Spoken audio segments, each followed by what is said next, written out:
Hey, it's Griff and Sarah, and we're on a walking tour. In the city of Glens Falls, New York. Is that where we are? That's where we are.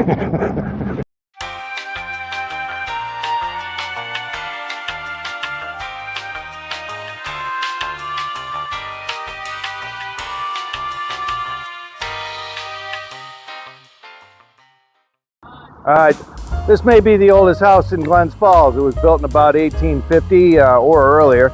It was called the William Woods House, and it was a blacksmith shop. Okay, so here we are at Warren Tire, which was originally the Glens Falls Academy on Warren Street.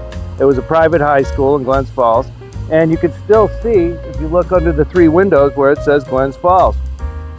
Here we have Henry Crandall's carriage house, built in 1870, and this would have been originally the phone company. Then it turned into Hall's Ice Cream Factory, and then changed over to Borden's. And the motto would have been over the door. It said, eat a plate of ice cream every day. So I kind of wanted to do a little extra on this tour because we're on South Street, the Street of Dreams, and everybody used to come down here to go to the original Dirty John's, which is right here, the New Way Lunch as it's supposed to be called, but colloquially it's Dirty John's. They moved up to the Old Points Diner up the street a little bit, and they also have two other locations, one on Glen Street and I believe one up in Warrensburg or Lake George. So here's Sandy's Clam Bar. It closed down a while ago, but you used to come down here on South Street and, you know, see the Crispy Critters or Doc Gator and his medicine show or the Flying Zamboni Brothers. Sign's still up, and on Saturdays you can go to the farmer's market next door. Okay, so here's the site of the New Way Lunch or Dirty John's. This used to be the All Points Diner, which was the bus station.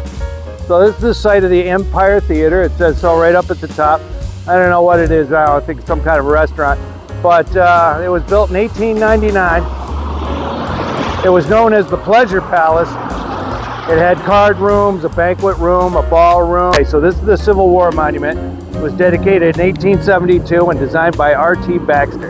It's right here on South and Glen. All right, this is 65 Warren. It's the old post office. It was built in 1915. And in 1977, they moved it and turned into the Armed Services Center. And now it's the Social Security Administration. All right, so we're on Fredella Avenue.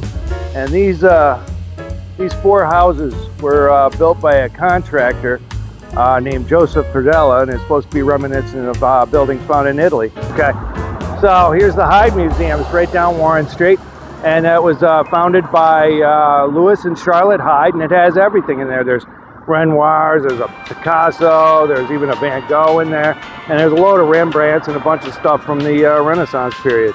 So this is 79 Warren. This is Gilbert and White Building. They were famous carriage builders. They built carriages and buckboards and stuff for the Vanderbilts, the Morgans, the Rockefellers, all those guys. This building was built in 1903. All right, we're on Center Street in Glens Falls, and this is the Russell Little House, and it was built in 1839. He was the president of the Glens Falls Insurance Company. Now, I always remember it as the Purple House. You can kind of see that it's still purple. I think it last was painted in 1985 when I was in high school. Okay, so this is the Peck and Burns building. It's from 1865.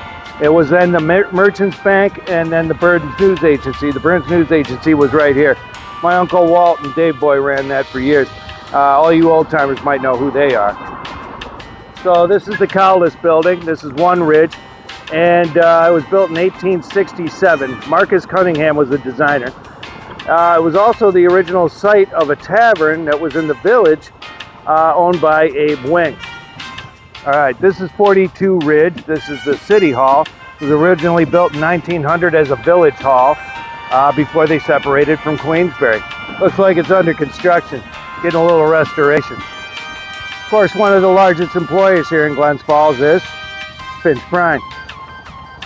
Had a stay at the Queensbury Hotel. You'll have a good weekend.